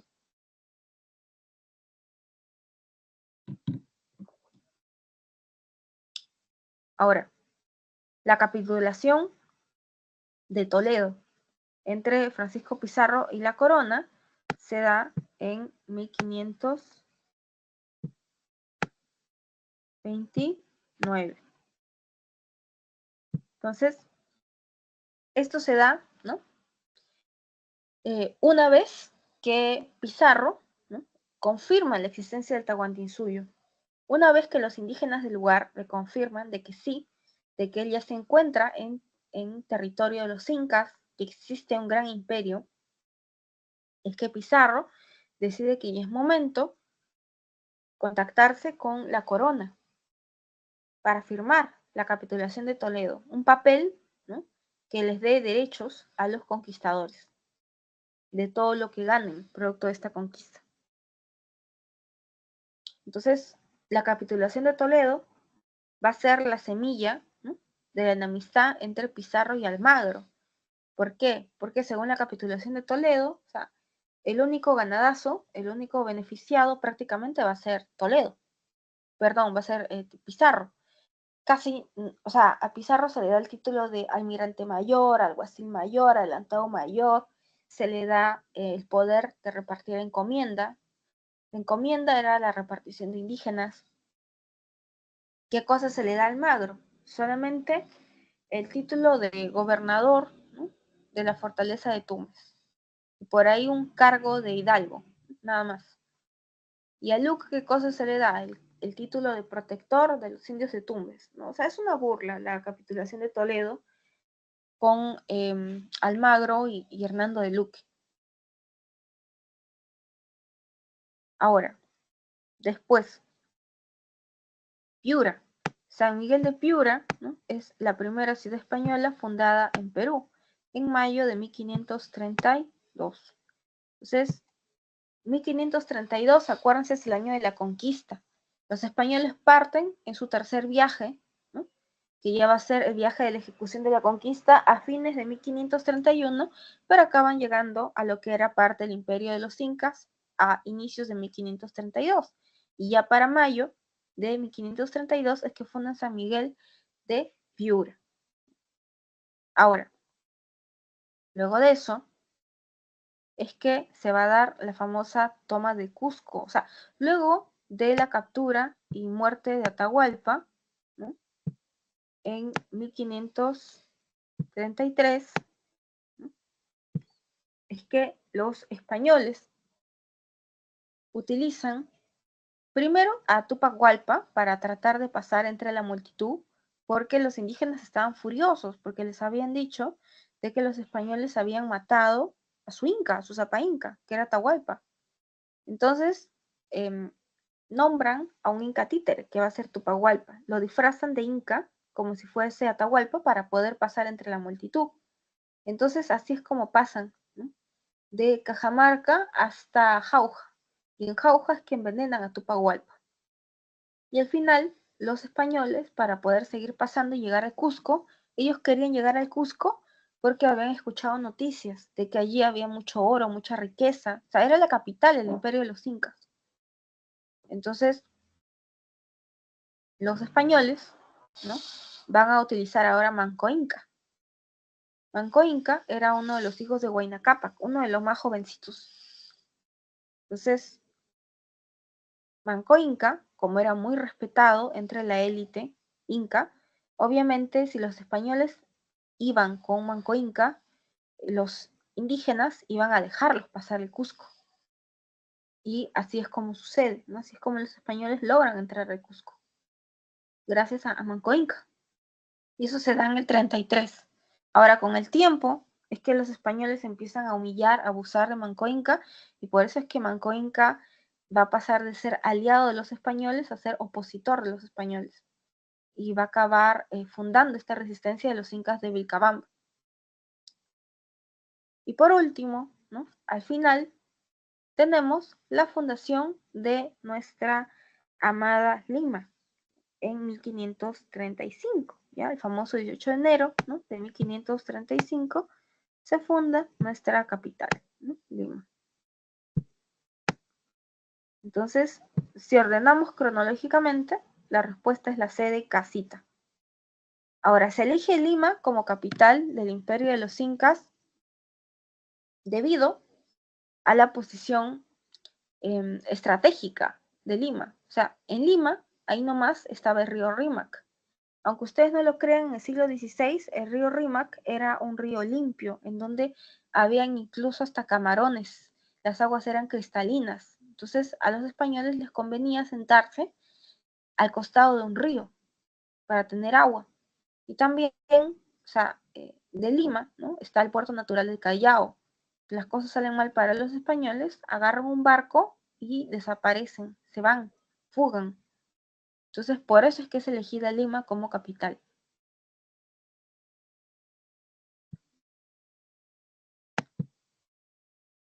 Y ahora sí vamos con la independencia de las 13 colonias. Dice lo siguiente: la independencia de las 13 colonias norteamericanas marcó un hito histórico, pues las ideas ilustradas se llevaron a la práctica política y revolucionaria, generando influencia para otros procesos semejantes en diferentes partes del mundo. Sobre este proceso establezca el valor de verdad o falso de las siguientes afirmaciones. Entonces dice, sentencia 1, el gobierno británico buscó mayores títulos de las colonias americanas, pero sin extender sus derechos, perdón, mayores tributos de las colonias americanas, pero sin extender sus derechos políticos. 2. Los norteamericanos estaban influenciados por las ideas de la Ilustración y su crítica hacia el absolutismo. 3. A través del Tratado de Yorktown de 1783, Inglaterra reconocía la independencia de Estados Unidos de América. 4. La Constitución fue aprobada en 1787. Este documento establecía un gobierno republicano y federal. ¿Cuál es la respuesta, chicas y chicos, de esta sentencia 11?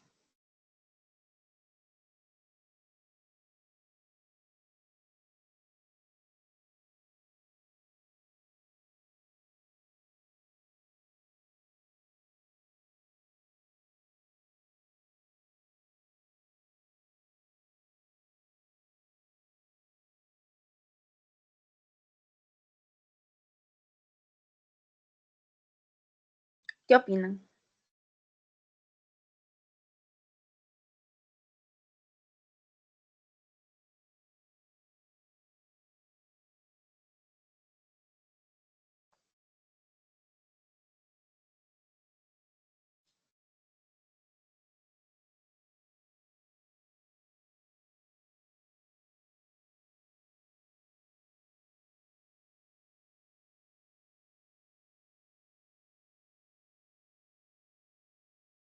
¿Nada?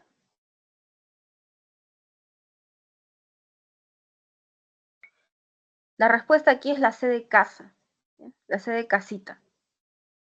Dice, el gobierno británico buscó mayores tributos de las colonias americanas, pero sin extender sus derechos políticos, por supuesto, ¿no? O sea, los británicos, o sea, el rey Jorge III era muy abusivo con sus colonias. A pesar que éstas pagaban impuestos, ¿no? Les aumentan los impuestos porque, según el rey Jorge III, la corona necesitaba plata, pero a cambio de esto, los colonos americanos no poseían derechos políticos, o sea, no tenían siquiera derecho a tener un solo representante en el Parlamento inglés, a pesar que ellos rendían tributos. Entonces, de aquí es que los colonos americanos empiezan a protestar, ¿no? Sin representación no habrá tributación, ¿no? O sea, si no tenemos derechos políticos, si no tenemos representantes en el Parlamento, no vamos a tributar, no vamos a pagar impuestos. Por eso es que la 1 es verdadero. La 2, los norteamericanos están influenciados por la Ilustración, por supuesto, ¿no? Para esta época, la Ilustración, estamos en el siglo XVIII, en el siglo de las luces. Las ideas ilustradas, ¿no?, de crítica hacia el poder de los monarcas absolutistas son la última moda. Entonces, a través de la enciclopedia van a llegar rápidamente a América, a los colonos, etc. Y por eso es que los colonos empiezan a criticar más bien al monarca. 3. A través del Tratado de Yorktown de 1783, Inglaterra reconoció la independencia de Estados Unidos de América. O sea, la batalla final es Yorktown. Ese es triunfo final de los colonos. Batalla, no tratado. Entonces acá dice tratado. Entonces, la batalla de Yorktown sella la independencia de Estados Unidos. Pero el Tratado de Versalles, ¿ya? El Tratado de Versalles, ¿ya? El Tratado, ¿ya?, de Versalles, ¿no?, es el que reconoce, es el que Jorge III, Inglaterra, reconoce la independencia de las 13 colonias, ¿no? Entonces, tienen que tener bastante cuidado. Si acá me dijeran Tratado de Versalles, podría ser. Pero Yorktown no es tratado, Yorktown es batalla, batalla final. Entonces, por eso es que aquí, ¿no?, este es el Tratado de Versalles, ¿no? Por eso es que aquí esta sentencia es falsa. Falsa. Y bueno, la Constitución fue aprobada en 1787. Este documento estableció un gobierno republicano y federal. Esto sí es verdadero, ¿no? Entonces, hasta el día de hoy, los estadounidenses nunca han cambiado su constitución. Nunca, nunca. Entonces, acá es verdadero, verdadero, falso, verdadero. Entonces, es este de caso. Ahora sí, vamos con la siguiente. Vamos con la pregunta 12. Dice, antes de la llegada de los libertadores, San Martín y Bolívar al Perú, hubo criollos con planteamientos reformistas y separatistas. Los primeros buscaban corregir los efectos del régimen colonial a través de reformas moderadas, y los segundos proponían la ruptura con España. Relacione las dos columnas como corresponde, ¿ya? Entonces, acá en la primera columna dice sentencia 1, José Baquijano y Carrillo. Sentencia 2, Toribio Rodríguez de Mendoza, ¿no? 3, Hipólito Unanue. 4, José de la Ribagüero, ¿no? Tienen que relacionarlo con, a ver, las siguientes letras. Letra A, Real Convictorio de San Carlos. Letra B, Escuela de Medicina de San Fernando. Letra C, 28 causas para la independencia de Perú. Letra D, elogio al virrey Jauregui. Entonces, aquí vamos a empezar una vez a relacionar, ¿no? Claro, excelente. Claro, la 2 es B de beso. Muy bien, Brenda. Muy bien. Muy bien. Excelente, excelente. Brida, muy bien. Muy bien, chicas. Excelente. Claro, Baquijano y Carrillo, ¿no?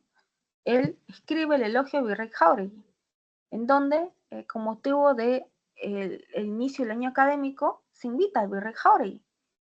Y José Baquijano y Carrillo empieza a criticarlo duramente delante de todos los asistentes. Eso es el elogio de Virrey Jáuregui. Ahora, Baquijano y Carrillo va a ser reformista, solo quiere reformas, no quiere romper con España. En el caso de 2, la 2 va con A. Toribio Rodríguez de Mendoza va a ser rector del Real Convictorio de San Carlos, que va a ser uno de los principales focos de conspiración de las ideas de independencia en esta época. Entonces, él les inculca a sus alumnos el espíritu ilustrado. Acuérdense, la ilustración es la última moda en esta época. Después, Hipólito Unanue. Hipólito Unanue es un médico que va a formar, que va a instruir a sus alumnos de medicina, ¿ya? Por eso es que la 3 va con la B, va a instruir a sus alumnos de medicina estas ideas ilustradas de crítica frente al gobierno de España. Y por defecto, Ribagüero va con 28 causas de la independencia del Perú. Entonces, Ribagüero va a ser todo un personaje, ¿no? Todo un conspirador en la época.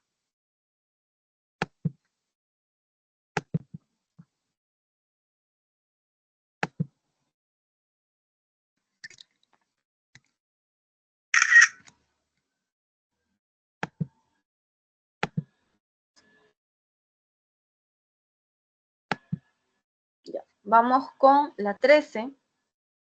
La 13 dice lo siguiente. La Revolución Liberal de 1830 se produjo debido al intento de restaurar el absolutismo por parte del rey Carlos X, expresado en las ordenanzas de Saint-Cloud, donde se suspendía la libertad de prensa, disolvía la Cámara de Diputados, restringía aún más el derecho al voto, concedió grandes privilegios a la Iglesia. Respecto a este hecho histórico, es correcto afirmar que entre sus consecuencias se... Entonces, les están hablando de las consecuencias de la Revolución Liberal de 1830. Consecuencias. ¿Ya? Entonces, acuérdense, hay dos revoluciones liberales en el siglo XIX. La de 1830 y después la de 1848. Pero acá les preguntan por la de 1830. Consecuencias. Dice, vamos con la sentencia número 1. Estableció la Segunda República presidida por Luis Bonaparte. No, esta sentencia es falsa. Esta sentencia es falsa. ¿Por qué es falsa? Es falsa ¿por qué? Porque, o sea, si me preguntaran por la revolución de 1848, podría ser. Pero no, me preguntan por la revolución liberal de 1830. Entonces, acá es falso. No, no puede ser. Formó un gobierno de carácter provisional dirigido por Lamartine. No, no. Entonces, todo esto en realidad me está hablando de la revolución de 1848, pero acá me preguntan por la revolución de 1830. Por eso tienen que estar bien alertas, ¿no? De acuerdo a qué es lo que les preguntan, a qué es lo que les piden. O sea, una sola palabrita y cambió todo. Ahora la 3, derrocó a Carlos X poniendo fin a la dinastía borbónica en España. Claro, o sea, se aparecen los burgueses, los estudiantes, los campesinos, todo el mundo empieza durante las jornadas gloriosas, ¿ya? A tumbarse el gobierno de Carlos X, que había establecido un gobierno bastante conservador y había, con esas ordenanzas de Saint-Cloud, ¿no? Eliminado un montón de derechos a los liberales. Por eso es que los liberales se levantan, los burgueses se levantan, ¿no? Entonces sí, es cierto, o sea, consecuencia de la revolución de 1830 es que la gente se tumba el gobierno de Carlos X. Entonces a Carlos X no le va a quedar otra que irse, fugar, porque ya ni siquiera los militares le hacían caso.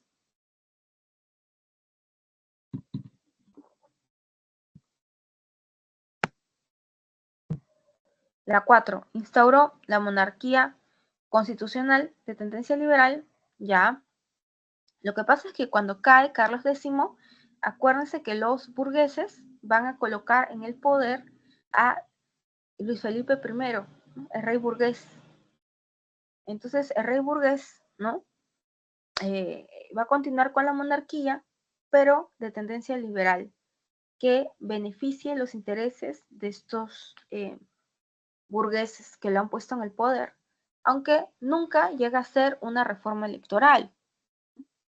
Y de esto es que se van a agarrar los burgueses para 18 años después sacarse del poder durante la Revolución Liberal del 48 a Luis Felipe I, el rey burgués. Designó a Luis Felipe I como con apoyo de la alta burguesía. Sí, a él se lo nombra rey de Francia. Entonces, por todo lo que les comento, la respuesta vendría a ser la sentencia 3, 4 y 5, es decir, clave C de casita. Vamos con la 14. La 14 dice lo siguiente, ¿no? Nos hablan de siglo XIX, ¿no? Historia de Perú.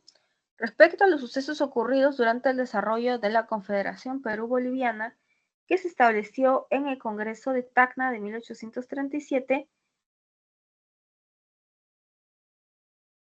señale el valor de verdad o falsedad según corresponda. Entonces les preguntan por la Confederación Perú-Boliviana.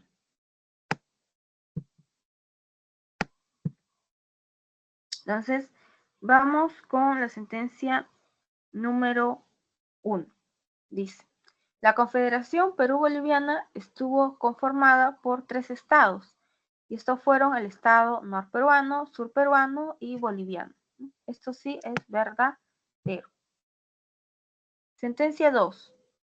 Santa Cruz fue designado como supremo protector con amplias facultades ejecutivas por un lapso de 10 años y con posible reelección. Esto también es verdadero. 3.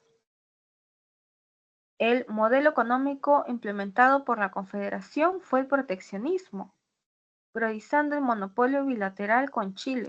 No, más bien Santa Cruz promovió, o sea, en el aspecto económico, ¿no? El liberalismo, ¿no? El liberalismo en el aspecto económico.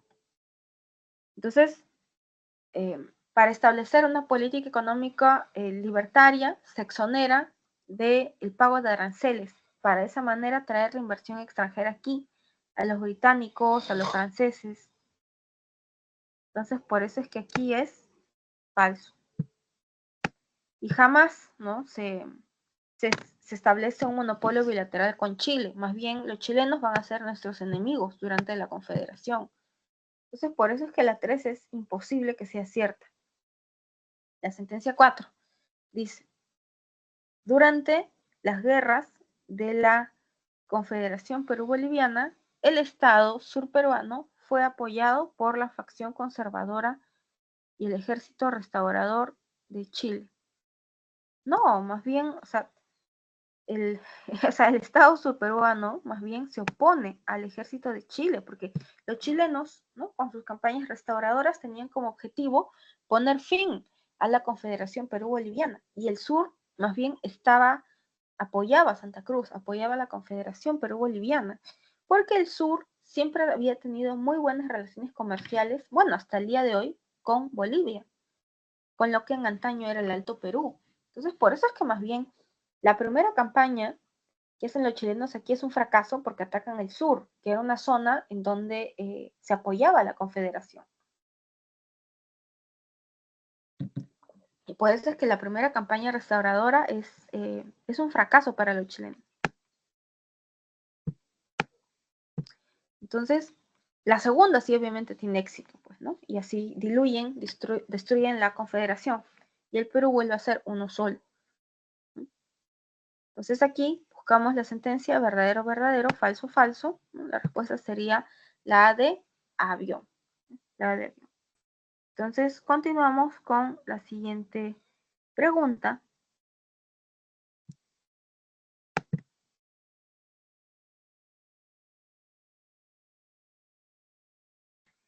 Entonces, vamos con la reconstrucción nacional.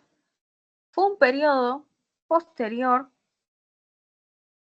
a la derrota peruana en la guerra con Chile, en donde retornó el caudillismo militar y el partido civil entró en crisis.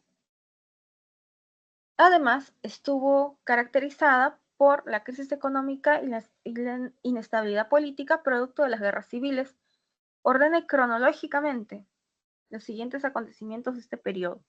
Entonces, acuérdense, la reconstrucción nacional para la PRE y para el historiador Jorge Basadre se subdivide en un segundo caudillismo, un segundo militarismo y el gobierno es el segundo gobierno de don Nicolás de Piérola. Entonces, hay que ordenar, ¿no? Cronológicamente, ¿no? Los hechos de la reconstrucción nacional.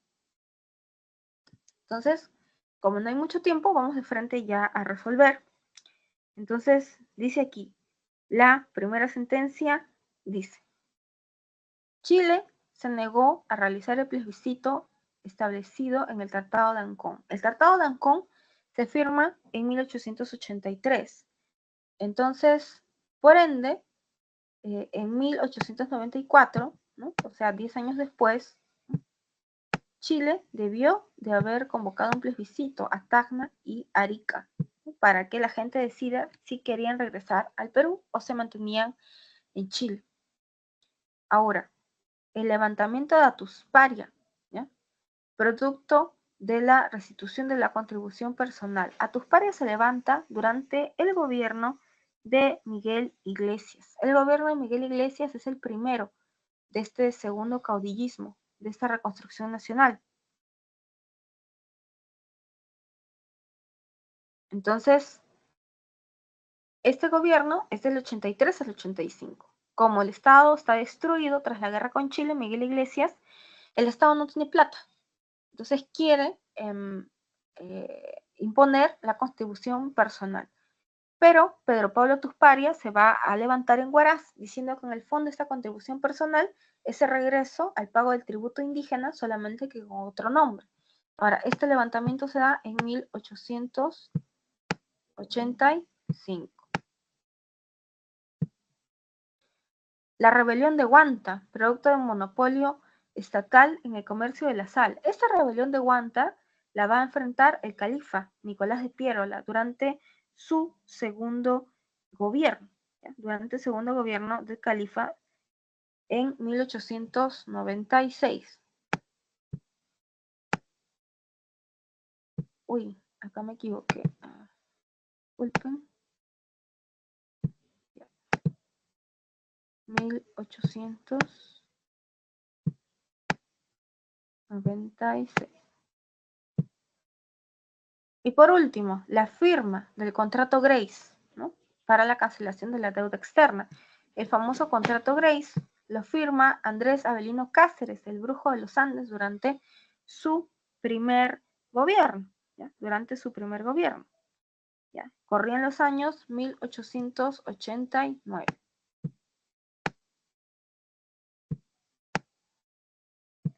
Entonces, si ordenamos todo esto cronológicamente, la respuesta de la letra del número 15 vendría a ser la B de beso.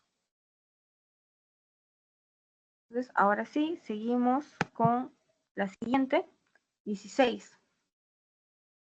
Esta también está facilita. Uno de los factores que se toma en cuenta con respecto a la Revolución Rusa es la negativa del zar a retirarse de la Primera Guerra Mundial. En relación con los hechos ocurridos durante la Revolución de Febrero de 1917, indique verdad o falsedad de los siguientes enunciados. Les están preguntando por la Revolución Rusa de febrero de 1917. Entonces dice, 1. El zar Nicolás II abdica al trono de Rusia, esto es verdadero. 2. Kerensky asume la presidencia, verdadero. O sea, el zar prácticamente es obligado a abdicar, a dar un paso al costado. Entonces, cuando el zar abdica, se ve obligado a convocar elecciones presidenciales en donde va a ganar Kerensky, el líder de los mencheviques, de los socialistas más moderados, por así decirlo. Ahora, ¿cuál es el problema con Kerensky? Que él nunca retira a Rusia de la Primera Guerra Mundial. Entonces, de esto se van a agarrar los soviets, ¿no? Para empezar a criticar el gobierno de Kerensky. Los soviets son controlados por los bolcheviques, que son los extremistas, los radicales, que tienen como su líder a camarada Lenin. Los soviets, la Asociación de Campesinos y Obreros, son controlados. Entonces, y se oponen al gobierno de Kerensky. Entonces, eso también, ¿ya? Vendría a ser verdadero. Verdadero.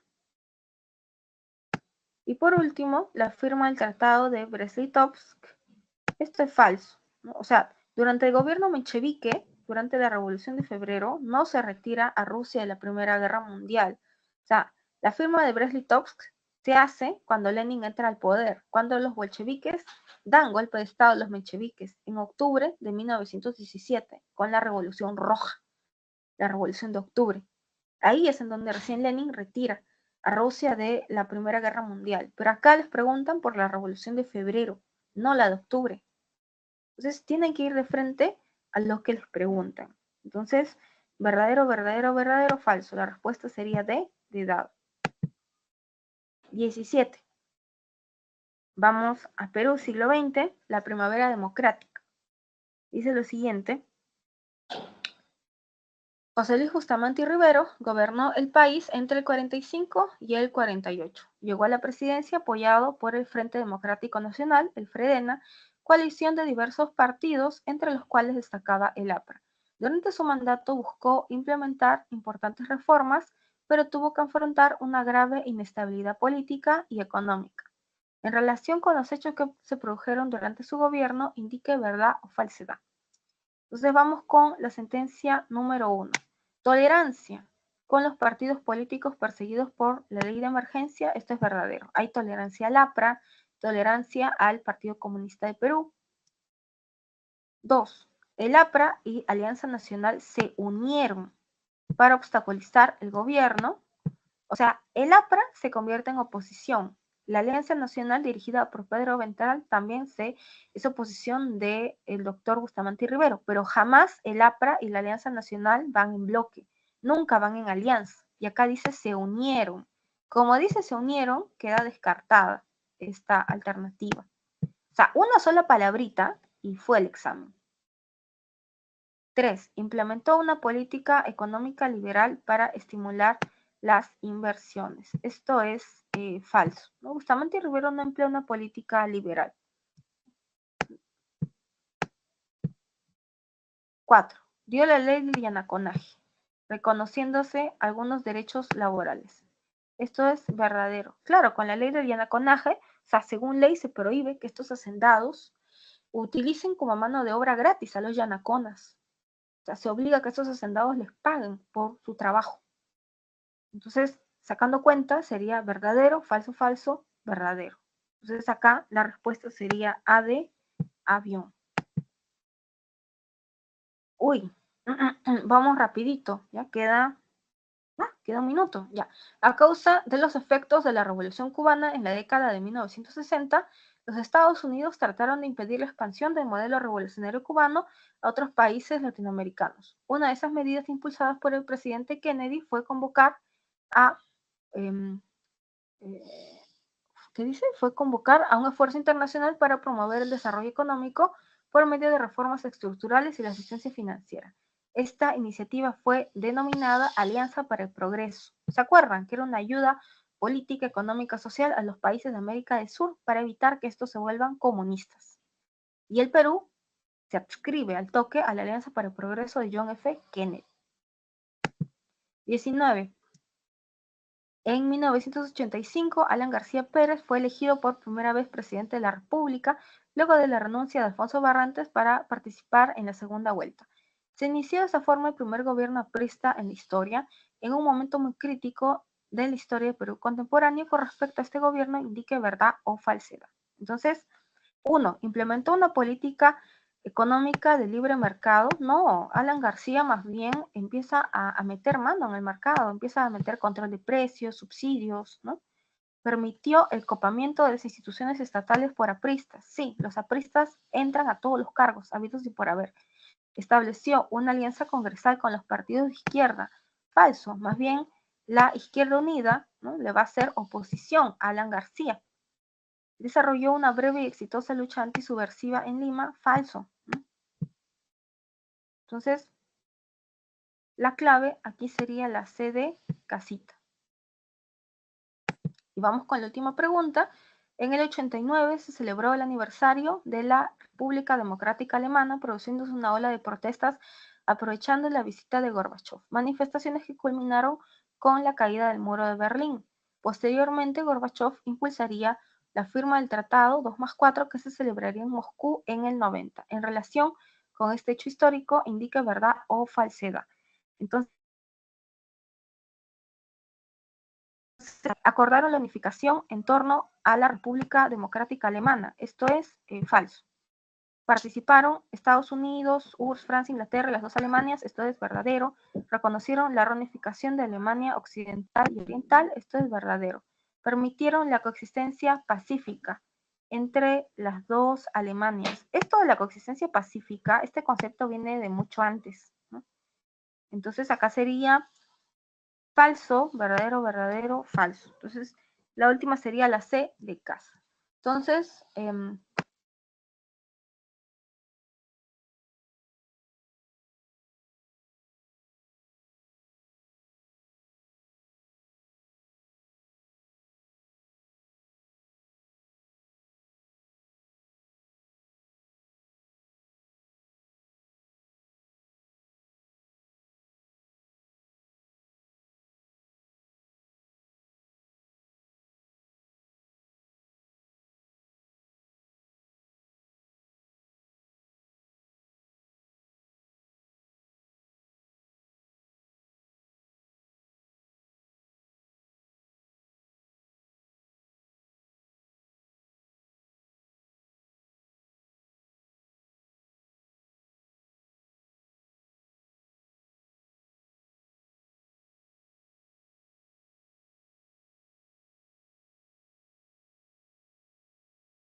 cuídense, ¿ya? Y con esto ya nos despedimos. Espero que les vaya muy bien en su examen de admisión.